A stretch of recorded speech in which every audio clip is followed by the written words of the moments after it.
So shall we start with session 20?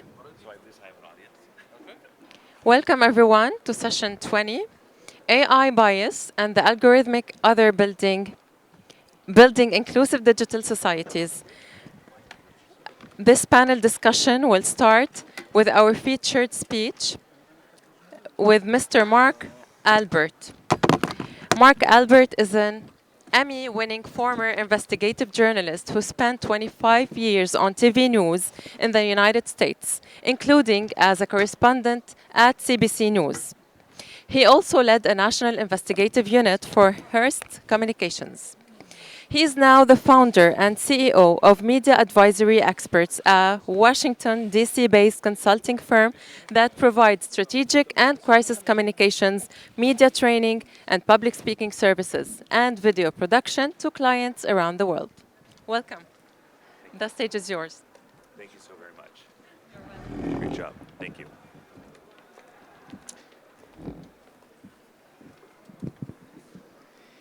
Good evening.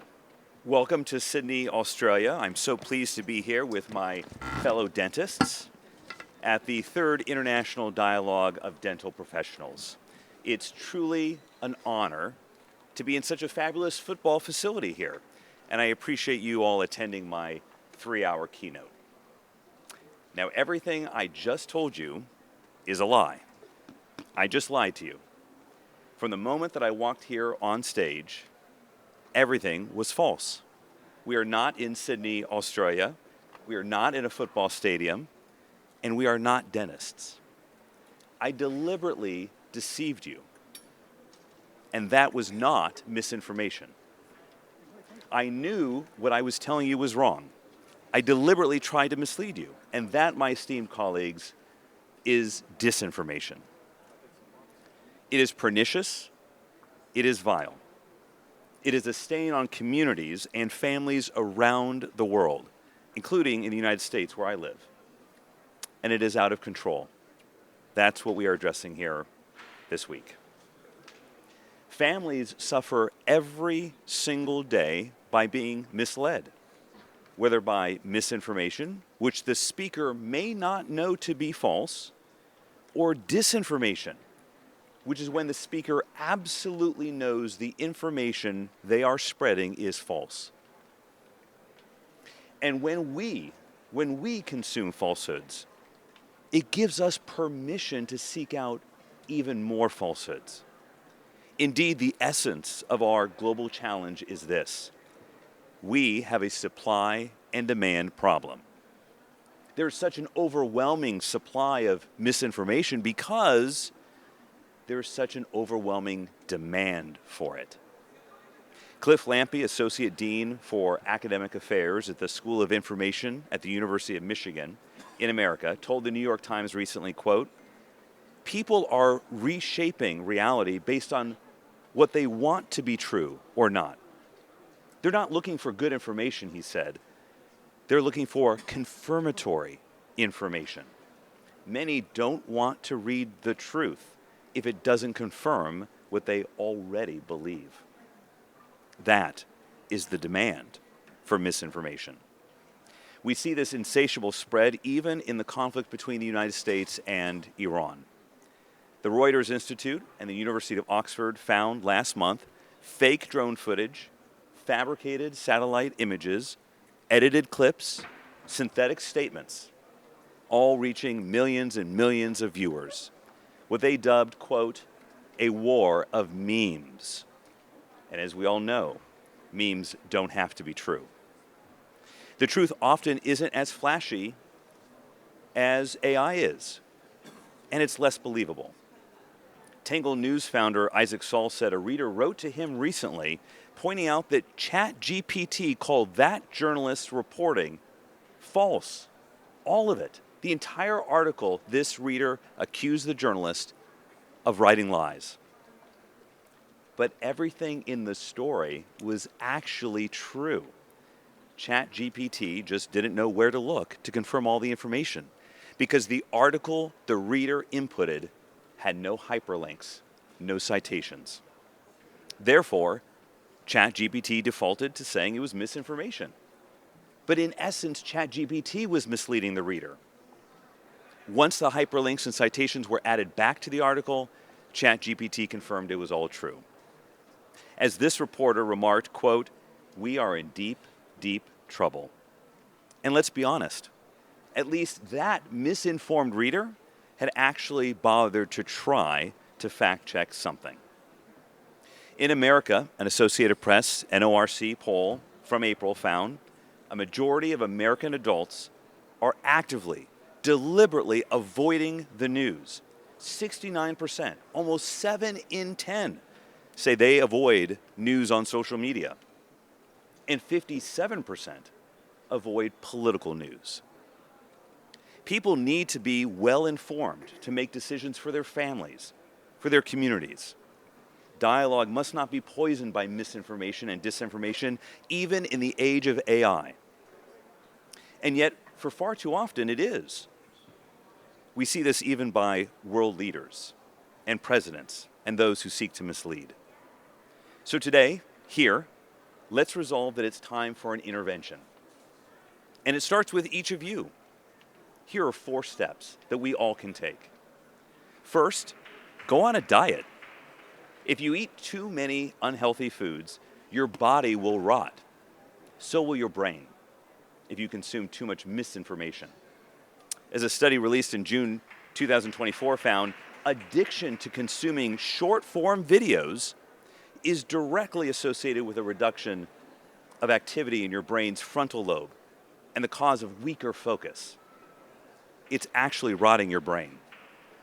Don't go for the clickbait, even if it's generated by AI. Doom scrolling, as it's called, is not your friend. Only follow and read fact-based pieces of information that come from transparent, standards-based sources. Improve your information diet. Your brain and your family will thank you. Second, change the algorithm. Apps like Instagram now allow you to adjust exactly what the algorithm will put in your feed. Use that option. Change it. Only seek out fact-based sources of news information. Third, stop being duped. If you see a piece of information that immediately causes you to feel hatred and anger and rage against another person or an entity, stop. Consider whether you are being manipulated. And fourth, stop duping others. Do not share information with people in your community, in your family, unless you know it's true and you've done your homework, especially in the age of AI. Otherwise, you are the problem corroding our communities, weakening the bonds of family. Those are just 4 things you can do right now. And you need reinforcements. We all do. Here are 7 ideas I believe would help our communities and our families. First, YouTube is expanding a tool to detect deep fakes, according to Axios. Every social media company should do the same. Second, tech innovators such as Vanadium are using the blockchain to create authentication at the moment of content creation. Imagine a seal of authenticity to know whether a piece of video or photo is not AI, that a human took those images and that you can positively verify it. Those tools from many sources should be widespread and available to families, communities, companies, media outlets, and agencies. Third, governments should foster innovation in validating authentic content. More than 40 countries around the world use mandatory health labels on our foods. Why not healthy information labels on our content? 100% authentic, 50% authentic, 100% AI generated. This should be voluntary, offered as a badge of trust and transparency. Fourth, media literacy should be taught in schools with free courses online, especially in the AI age. Our children and our adults should know how to spot a fake, how to spot bias, how to avoid being duped by misinformation, and how to be critical thinkers. Number 5, more fact-based news needs to be free to read.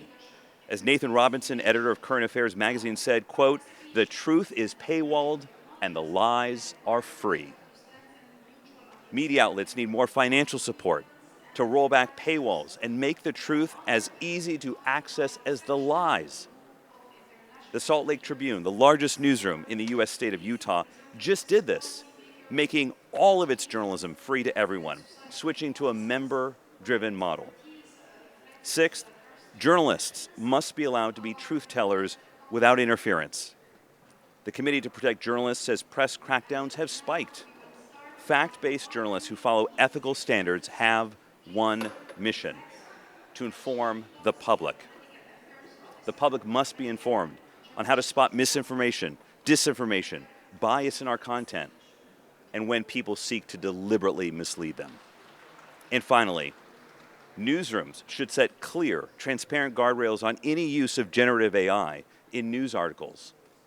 The New York Times just announced last month this as its new policy for contributors. Audiences need to know journalism is trustworthy. This roadmap will not alone solve our misinformation problem. It is not a cure, but it will give each person, each family, the tools necessary to help protect themselves from the dangers of being deceived. Whether at work, at home, at school, or even while watching a football match, right here, right now, in Sydney, Australia, with a room full of dentists. Good night and good luck. Thank you.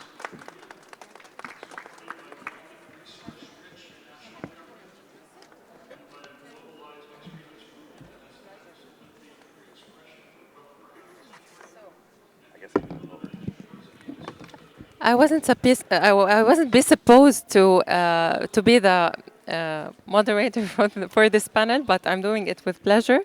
I will now welcome you, and excuse me for the order that was proposed to. I will go on just like this.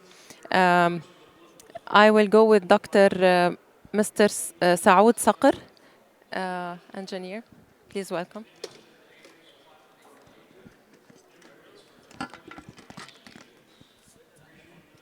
If you already know the questions, you can go on and just speak what you have to speak. So basically, I'll just finish like the yes, whole... because unfortunately, I don't have the questions no worries. for this Thank panel. you so much. Thank you so much for helping us and supporting us. And thank you so much, Mark, for the amazing speech that you just gave us. I just want to make sure that my voice is clear to everyone who's hearing us. Amazing.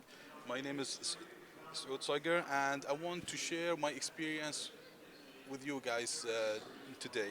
I'm here with an amazing and esteemed panelists with me that they are experts in their field.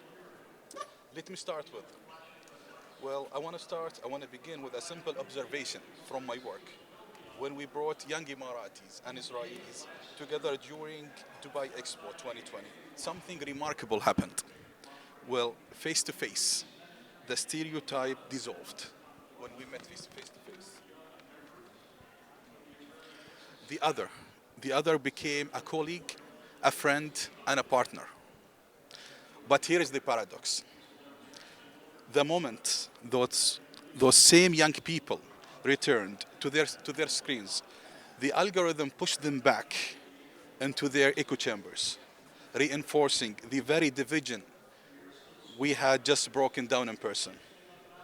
Well, I can say algorithms are constructing an other faster than the diplomacy can deconstruct it.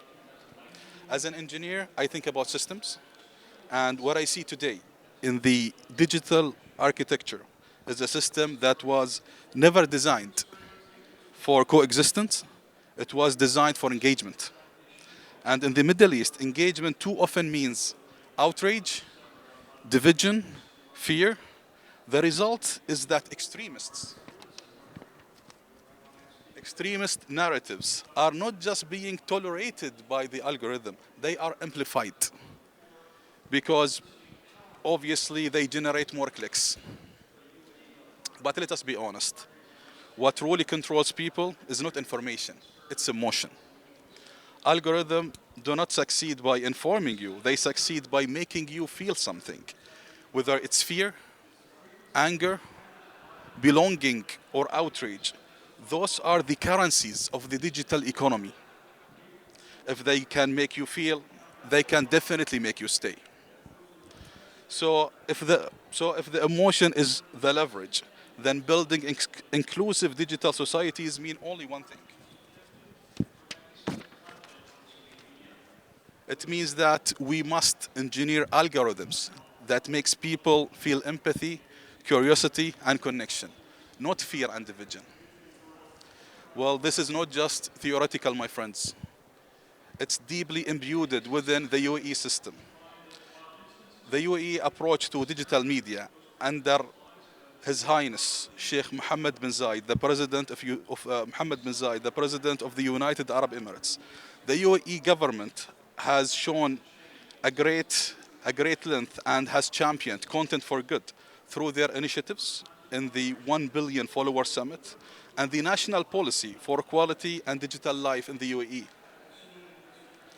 Well, I can tell you one thing, my friend, since we're all of us here, I would like to say that all of us coming here together and connecting, it's one of the most important aspects to this conference, I would say. But when we actually leave, this seed that we has grown together has to actually continue through the algorithms that you guys will be watching in the social media afterward, after you guys leave the conference. Thank you.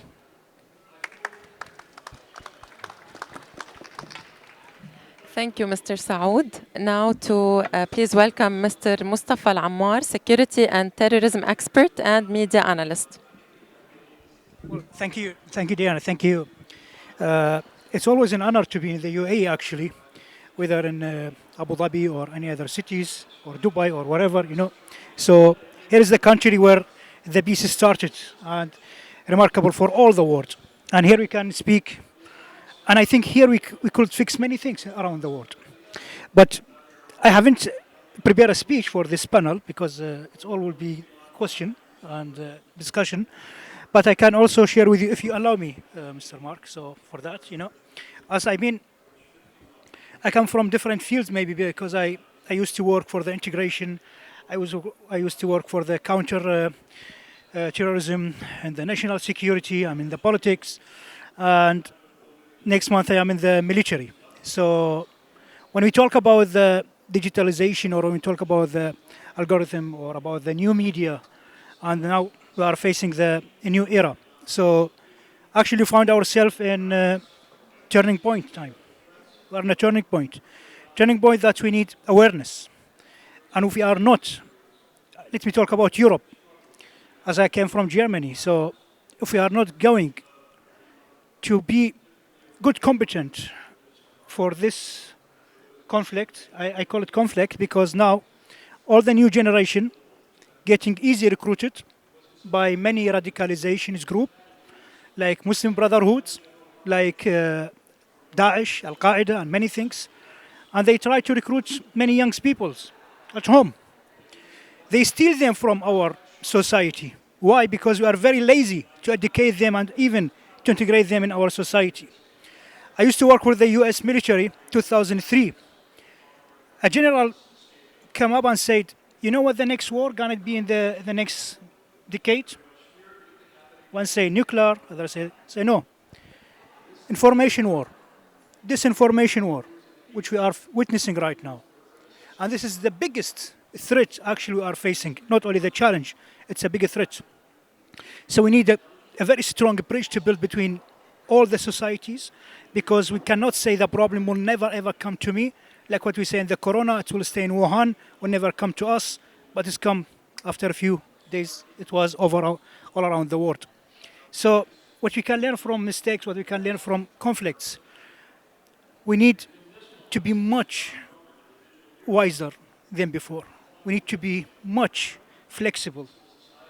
In Germany, we are a machine, but we are less flexibility because we depend on politics, we depend on, if the others say going to do something, I will do also. We need to be flexible more. We need to go and change something before others are changed. And now we are facing a war in Europe. This is the biggest threat which we are also witnessing with the disinformation. Many in Ukraine, many in Russia, many things being posted around the world on the social media. even now the far right we have in Germany, they try to show only the negative things of the immigrants. For example, one did something, then they say we have now to kick off all the immigrants. They never ever talk about one name is Mustafa, for example, carrying the German flag, wearing the German costumes, and go all around the world to speak about humanity, talk about tolerance, building a bridge. This is not interesting for them. Why?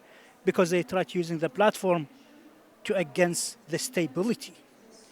And I think we need to learn from each other. And also he said many good things that we need also to learn from it before it's going to be too late. I am open for the discussion. I don't want to have free speech and talking until tomorrow. I will also give the chance and the time for the other colleagues. And please, let's continue with an open discussion. Even maybe it's not comfortable. Let's be with us, uncomfortable instead of comfortable, you know? So then we can learn from each other. Thank you, Mark. Thank you, everything. Thank you. Thank you, Mr. Mustafa, for this valuable contribution. And now we'll continue with Mr. Richard Fitzgerald, CEO, Augustus Media. Thank you very much. Thank you all. It's a pleasure to be here today. So, as was introduced, I run a media company in the region. Our most famous brand is Lovin Dubai, and we have Lovin in 30 cities across the region, including here in Abu Dhabi. We also have a content platform called Smashy, which covers Smashy Sports, Smashy Crypto, Smashy Gaming, Smashy Business. I've been operating in the region for nearly 15 years. We have 150 employees across 8 offices, and 60 of them are in content. And since ChatGPT caught us by surprise nearly 4 years ago, we didn't expect AI was going to come from media first. We thought it was going to be more in the techie world or something that wasn't generative content. But there you have it. We had to learn fast. And, you know, we were already a digital company, so we didn't have to an identity crisis about whether to accept AI or not. We fully embraced it. We use AI cameras for our sports. We use AI to clone our voices. We use AI avatars. About 50% of all our content across our 40 brands and 300 social media profiles and so on is generated by AI or facilitated by. We don't believe that AI is a zero-sum game. We think there is AI already in algorithms before even content was being generated by AI. As the kids would say, FYP, the For You page on TikTok, is obviously an algorithm. But also there are many places that are still chronological and not algorithm and not AI, like the other chronological feeds, but also the newsletter. The podcast is still chronological, and so in many ways media with AI is still not zero-sum. However, we will have a lot more AI content being created, and we feel that we can create more stories in the region and more content on more platforms with AI and with more practitioners of AI. We invest a lot in training. We invest a lot in software. Our bills are getting higher and higher. We used to pay to Meta and Google. Now we pay to Anthropic and OpenAI and a lot of other softwares. So we generally believe technology is a net positive, but there is lots of roles that regulators and platforms can do to protect fake news and to protect misinformation, especially in the onslaught of AI. But also media companies and narrators have a responsibility as well, both to inform and to fact check. And I think what we all witnessed recently in the region is it's important not to incite anxiety or incite hate and rather than laying the responsibility on the regulators and the platforms, the media owners also have a responsibility. And sometimes, even in a fast-paced world, and we're obviously digital publishers, sometimes it's better to not share that UGC video as part of your reporting, even if it's true. Just as a responsibility to society, do we really need to incite more anxiety that's already there? Why do we need to do that? Why do we have to follow the sort of previous narratives that media is that news has to be bad news, and that if it bleeds, it leads? Why does this have to be part of the digital media world? And we take the opposite view to that, and I think the constitutions of the region and tolerance and the platforms and the narratives of the region really foster that more less toxicity in media, which is really important, especially in a fake news era. Also didn't have a speech prepared, but was working off some of the topics here, so I'll finish at that and open either to questions or to a dialogue with my colleagues here. So I'm curious if I can follow up, Richard, a little bit. You're taking a different stance than some media company owners. You're being a little bit more responsible. I think when you mentioned UGC, user-generated content, has that come at a cost to revenue at all? No, actually, I think we learned in the early days that there wasn't a correlation between page views and audience and revenue, even before AI. I remember in 2017, we did 20 million page views, and we had a legal issue, a defamation issue. And in 2018, our page views dropped to 12 million and our revenue went up 70%. So if our business model is branded content and it's providing messaging that brands want, so there's history of media and other media platforms to incentivize their journalists through remuneration on numbers. And I think that's risky, because that's where some fake news will come from. If you're the employee of the month because you get the more page views rather than the fact checking, but at the same time you have to build an organization that is fast. We still have 15-minute approvals. We still have empowered young journalists. We don't hire editors, right? It's a collective responsibility. So we try to design an organization that is always on and it doesn't have to be first, but by default we're first because we're fast, because we're empowered. But we're not trying to incite hate. We're not trying to we're not trying to defame anyone. We're not trying to insult anyone at any level. So yeah. Should we take questions, or do you want to? If you'd allow me, Mark, I would like to comment on our dear colleague here speech, which was amazing, and he mentioned recruitment of extremists from Europe, and it's a very important point, which takes me back to His Highness Sheikh Abdullah bin Zayed, the Minister of Foreign Affairs of the UAE, when he said there will be a time that there will be more radicals, extremists coming from Europe because lack of decision making and the lack of understanding, and they think that they know the Islam more than us. They think they know the radicals more than us here in the region, and that's pure ignorance. Yeah. You got it. That's why I would like to reach this point. So I'm happy that you just mentioned it. And we've been even saw it in our media, in German media, when His Highness talk about that. Why that's happened by us? And again, last year I went to Kuwait to meet the government.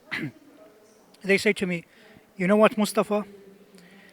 You took the Muslim brothers in Europe, you give them a safety and clean platform, you feed them, and then you send it to us from Europe. You export it to us. So that means we get rid of them, but you give them the environment where they can grow up, they can do their networking, and then they come stronger, but with the German or European nationalities. How come? We need to wake up. We need really to wake up. We need to learn from that. I'm in the politics, I'm in the ruling party, I'm in the national security, I debate that always. And I'm talking about that. Even I have here many colleagues from Germany.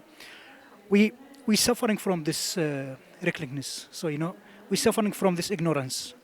And we need to find a fast solution. But this solution will not going happen or reached without your support. We need to work together and to say and to explain to them this naivety will not help you and even will not help us. It's not anymore a national security. It's all a global security. The dangers can be here, can be there. In the end, it will hit us. And that's why we need to speak one language. That one language is security. Well, gentlemen, we have 10 minutes left. I think both the UAE and Germany could come to a deal right now. You want to do it on stage right here in agreement? We'll have everybody here watching this exclusive. If anybody has a question, feel free to walk up here to the microphone so we can have it on the recording, please. Thank you. I have two. Okay. I have two questions. I don't know if you have room for both. The first one, specifically in alignment with your speech earlier, where you asked us to be mindful of the diet that we're consuming. Yes, I can perhaps uninstall Instagram, but like in an age where every app is capitalizing on our attention. Like LinkedIn now has Reels. Spotify has Reels. Like almost every app is becoming like that. How would you advise our generation to be more mindful? Second question, don't know if you have room for that. Directed more towards Richard, but also please feel free to answer. In the past geopolitical crisis, often UAE is in this positionality that a lot of news is sanitized. That's the other side that is very radicalized. So how do you as news outlets strike that balance? You need to provide the facts, but also there's sanitization and then there's polarization. So, yeah. All right, so I'll take the first question, then you can take the second. I'm not saying uninstall all your social media apps. I'm not saying don't use Instagram or TikTok or Facebook. What I'm saying is that, for example, on Instagram, as I mentioned, if you go deep into the settings, and I'm talking 5 layers in, you can adjust the algorithm of what Instagram and the feed shows you. You can say, I don't want to see this, I don't want to see this, I don't want to see this, whole categories, and you can say, I just want to watch the travel content, I just want to watch good news and stuff. You can change that algorithm. Now, you can't on all social media platforms, so that means you, as a citizen of the world, must be a discerning consumer of information. My social media doesn't look like yours.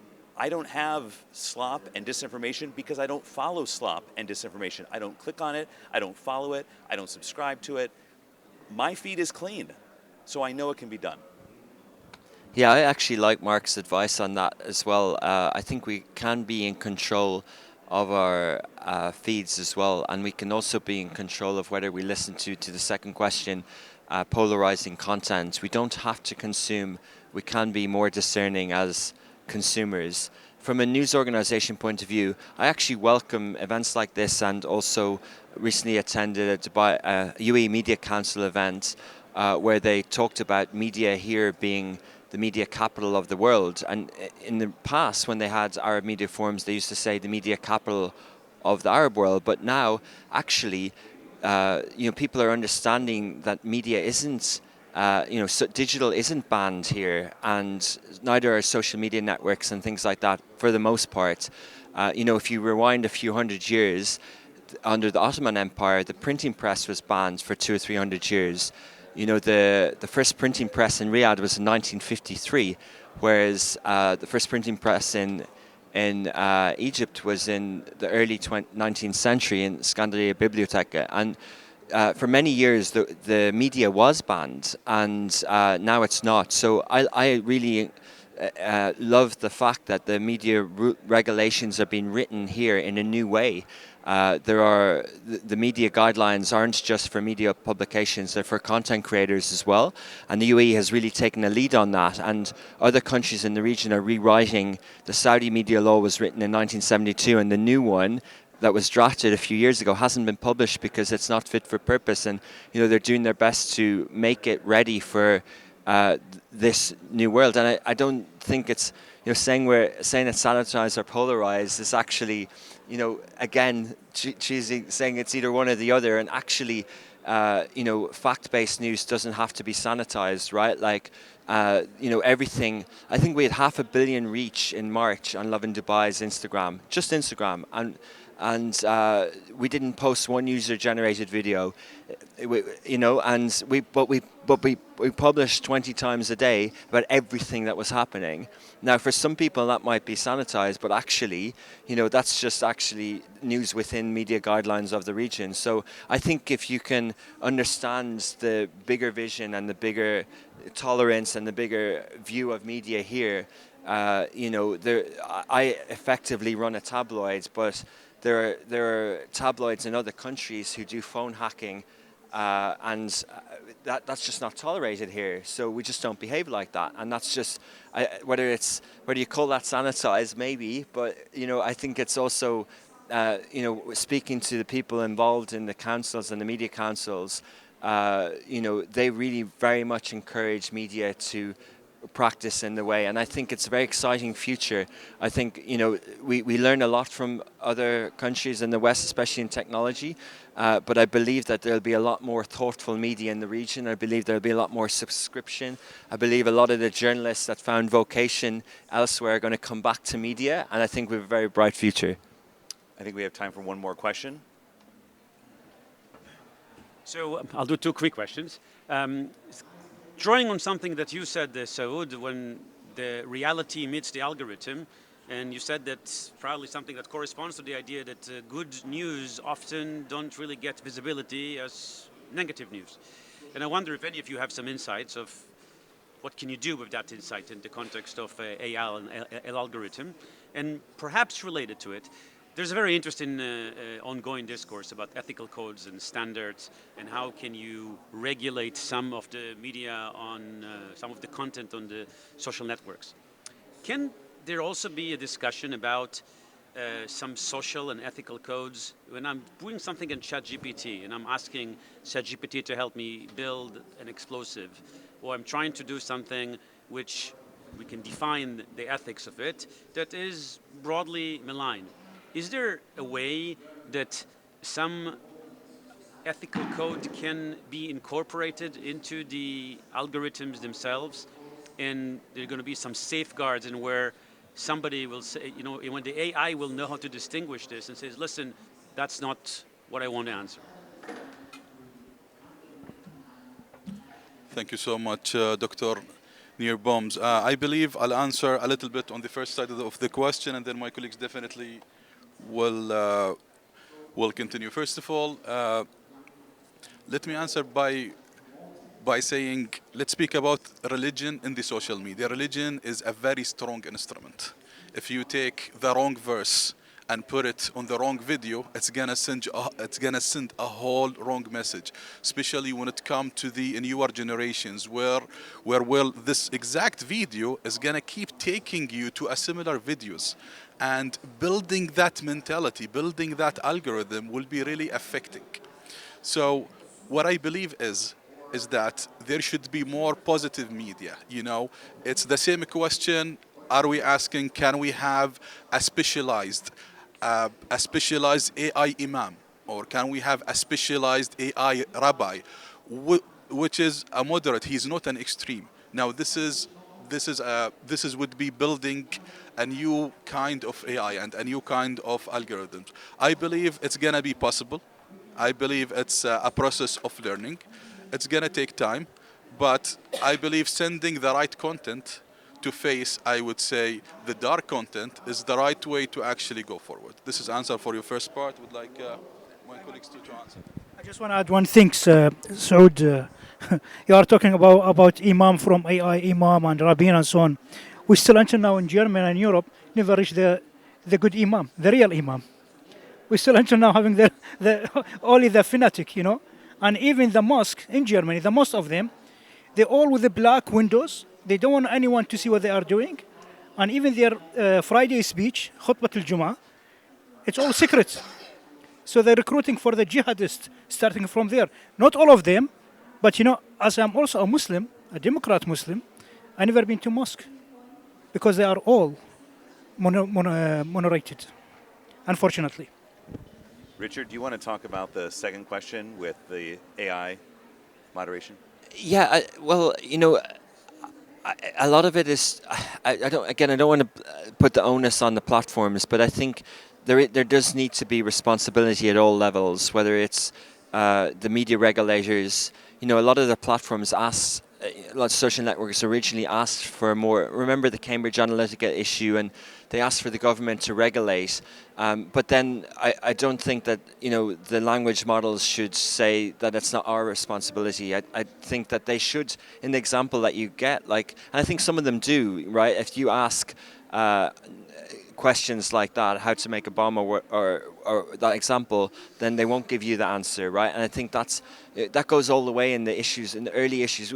The term Web 2.0 was coined in 2004, so we've had these ethical questions for a long time, and I do think that social media has improved a lot. Mark mentioned the settings in Instagram. A lot of those settings weren't there at the start, right? It took many years before you could turn off comments and moderate comments. And some people think that turning off comments is because you don't want to get attacked. Well, actually, turning off comments is healthy because you don't want hate speech, people going at each other. That's not good for anyone, right? There's a difference between dialogue and hate speech, and it can be harmful. On a base level, it can cause anxiety and stress. And another level, it can be harmful. And I think here they do a really good job at moderating these platforms and even WhatsApp. And there's many cases where the CID and the police ask us to amplify stories on our media of cases where people have done things thinking that it's in private, but have done it in a provocative, hateful way in private messages. And I think that's the right way to do it. And it's a collective responsibility. I'm still waiting for the social media platforms to give me a filter where I can only have positive content on my posts, positive comments. I think we're about out of time. It's an amazing panel. Thank you very much. Great questions. Really appreciate you sitting in on this. Thank you all. Thank you, sir.